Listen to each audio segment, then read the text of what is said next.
Jasna simple റെസിപ്പീസിലേക്ക് എല്ലാവർക്കും സ്വാഗതം. Batter റെഡിയാക്കി റെസ്റ്റ് ചെയ്യാനൊന്നും വെക്കാതെ തന്നെ വളരെ പെട്ടെന്ന് തയ്യാറാക്കിയെടുക്കാൻ പറ്റിയ നെയ്യപ്പത്തിൻ്റെ റെസിപ്പിയായിട്ടാണ് വന്നിരിക്കുന്നത്. ഒരു ഗസ്റ്റൊക്കെ വരുന്ന സമയത്ത് വളരെ പെട്ടെന്ന് തന്നെ നമുക്ക് തയ്യാറാക്കി കൊടുക്കാനും സാധിക്കും.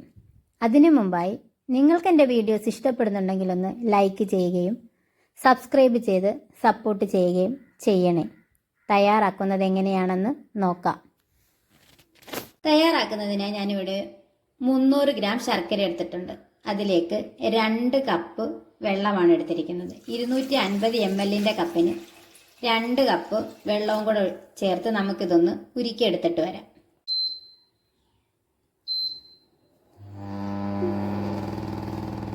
ഇനി ഇതിവിടെ ഇരുന്ന് നന്നായിട്ടൊന്ന് ഉരുകി വരട്ടെ.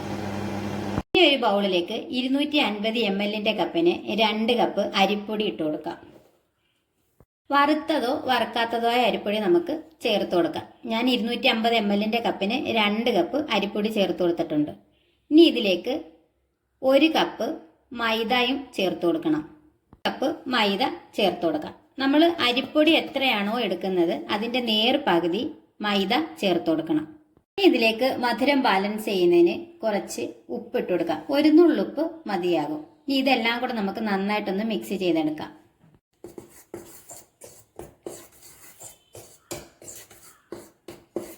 ഇനി ഇതിലേക്ക് നമുക്ക് ഉരുക്കി മാറ്റി വെച്ചിരിക്കുന്ന ശർക്കരപ്പാനി ഒഴിച്ചു കൊടുക്കാം. ചൂടോടുകൂടി തന്നെ വേണം നമ്മൾ ഈ ശർക്കരപ്പാനി ഇതിലേക്ക് ഒഴിച്ചു കൊടുക്കേണ്ടത്. നന്നായിട്ടൊന്ന് മിക്സ് ചെയ്തെടുക്കാം. നല്ല ചൂടോടുകൂടി തന്നെ നമ്മൾ ഈ ശർക്കരപ്പാനി ഈ മാവിലേക്ക് ഒഴിച്ചു കൊടുക്കുകയാണെങ്കിൽ മാത്രമേ നമ്മുടെ നെയ്യപ്പം നല്ല ആരെടുത്ത് നന്നായിട്ട് കിട്ടുകയുള്ളൂ. അതുകൊണ്ട് ചൂടോടുകൂടി തന്നെ വേണം ശർക്കരപ്പാനി ഒഴിച്ചു കൊടുക്കാൻ.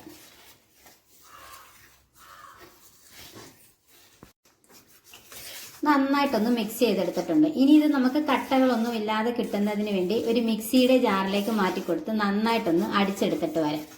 മിക്സിയുടെ ജാറിലേക്ക് മാറ്റിക്കൊടുക്കാം. ഒന്നുമില്ലാതെ ഒന്ന് അടിച്ചെടുത്തിട്ടുണ്ട്. ഇനി ഇത് നമുക്കൊരു പാത്രത്തിലേക്ക് മാറ്റി കൊടുക്കാം.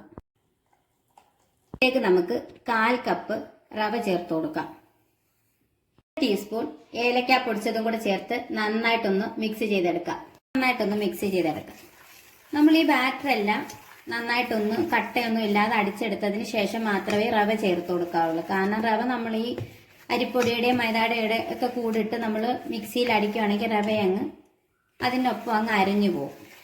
അതുകൊണ്ട് ബാറ്റർ തയ്യാറാക്കിയതിന് ശേഷം മാത്രം റവ ചേർത്ത് കൊടുക്കാം. ഈ സമയത്ത് നമുക്ക് വെള്ളക്കുറവ് വല്ലതും തോന്നുവാണെങ്കിൽ ചൂടുവെള്ളം ഒഴിച്ചു കൊടുക്കാവുന്നതാണ്. ഇതിലേക്ക് നമുക്ക് കുറച്ച് തേങ്ങാക്കൊത്തൊന്ന് മൂപ്പിച്ചിടണം. അതിനുവേണ്ടി ഒരു പാൻ അടുപ്പിൽ വെച്ച് കുറച്ച് നെയ്യ് ഒഴിച്ചു കൊടുക്കാം. നെയ്യ് ഒന്ന് ഉരുകി വരുമ്പോൾ നമുക്ക് അതിലേക്ക് തേങ്ങാക്കൊത്ത് ഇട്ട് കൊടുക്കാം.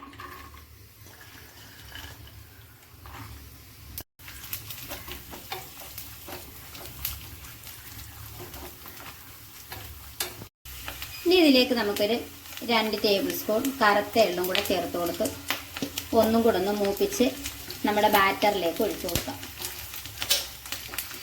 നെയ്യോടുകൂടി തന്നെ നമുക്ക് ഒഴിച്ചു കൊടുക്കാം. അല്പം ഒന്ന് ചൂട് ആറിയതിന് ശേഷമാണ് ഞാനിത് ഒഴിച്ചു കൊടുക്കുന്നത്. നന്നായിട്ടൊന്ന് മിക്സ് ചെയ്തെടുക്കാം.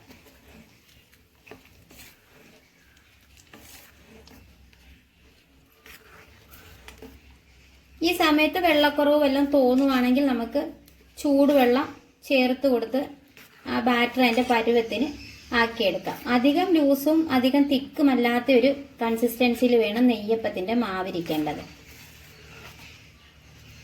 ഇവിടെ കുറച്ച് ചൂടുവെള്ളം കൂടെ ചേർത്തൊന്ന് മിക്സ് ചെയ്യുന്നുണ്ട്. അതുപോലെ തന്നെ നമ്മൾ നെയ്യപ്പം ചുട്ടെടുക്കുന്ന സമയത്തും മാവ് ടൈറ്റ് ആവുകയാണെങ്കിൽ ഇതുപോലെ ചൂടുവെള്ളം ഒഴിച്ചു കൊടുത്ത് നമുക്ക് മിക്സ് ചെയ്തെടുക്കാം. കാരണം റവ ചേർത്തേക്കുന്നതുകൊണ്ട് മാവ് ടൈറ്റായി വരാനുള്ള സാധ്യത വളരെ കൂടുതലാണ്.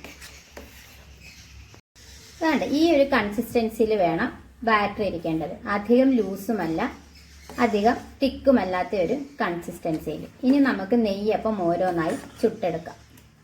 ഇപ്പം ചുടുന്നതിന് ഞാൻ ഇതുപോലെ ഒരു ചട്ടിയാണ് എടുത്തിരിക്കുന്നത്. ഇതുപോലെ ഒരു കുഴിയുള്ള ചട്ടിയിൽ വേണം നെയ്യപ്പം ചുട്ടെടുക്കാൻ. അതിനകത്ത് കുറച്ച് ഓയിൽ ഒഴിച്ചു കൊടുക്കാം. ഞാനിവിടെ വെളിച്ചെണ്ണയാണ് എടുത്തിരിക്കുന്നത്. അതിനകത്ത് 1 സ്പൂൺ നെയ്യും കൂടെ ഇട്ട് കൊടുക്കുന്നുണ്ട്. നെയ്യ് വേണമെങ്കിൽ മാത്രം ചേർത്ത് കൊടുത്താൽ മതി, ഇല്ലെങ്കിൽ ഒഴിവാക്കാവുന്നതേ ഉള്ളൂ.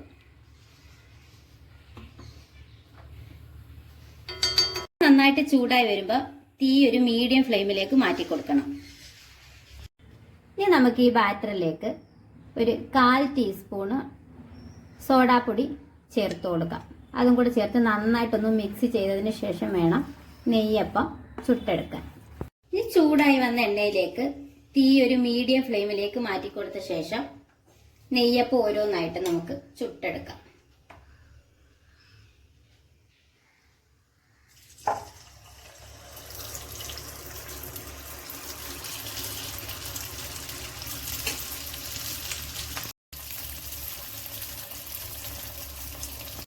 നന്നായിട്ട് പൊങ്ങി വന്നിട്ടുണ്ട്. ഇനി ഒരു സൈഡ് ഒന്ന് റെഡിയായി വരുമ്പോൾ നമുക്കിതൊന്ന് തിരിച്ചിട്ട് കൊടുക്കാം.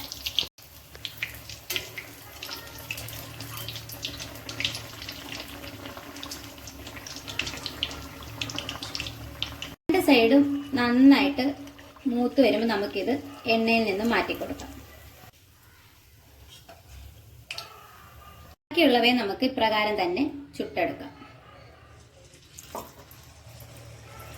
നെയ്യപ്പം എല്ലാം ഇവിടെ ചുട്ടെടുത്തിട്ടുണ്ട്. നല്ല ആരെടുത്ത് നല്ല പെർഫെക്റ്റ് ആയിട്ടാണ് നെയ്യപ്പം കിട്ടിയിരിക്കുന്നത്. നമ്മൾ ബാറ്റർ റെഡിയാക്കി ആ പുറകെ തന്നെ നമുക്ക് നെയ്യപ്പം ചുട്ടെടുക്കാനും സാധിക്കും. എല്ലാവരും ട്രൈ ചെയ്ത് നോക്കിയിട്ട് ഫീഡ്ബാക്ക് അറിയിക്കണം. നിങ്ങൾക്ക് എൻ്റെ ചാനൽ ഇഷ്ടപ്പെടുന്നുണ്ടെങ്കിൽ ഒന്ന് ലൈക്ക് ചെയ്യുകയും സബ്സ്ക്രൈബ് ചെയ്ത് സപ്പോർട്ട് ചെയ്യുകയും ചെയ്യണേ. ഇനി ഒരു ഈസി റെസിപ്പിയായിട്ട് കാണുന്നത് വരെ താങ്ക്സ് ഫോർ വാച്ചിങ്.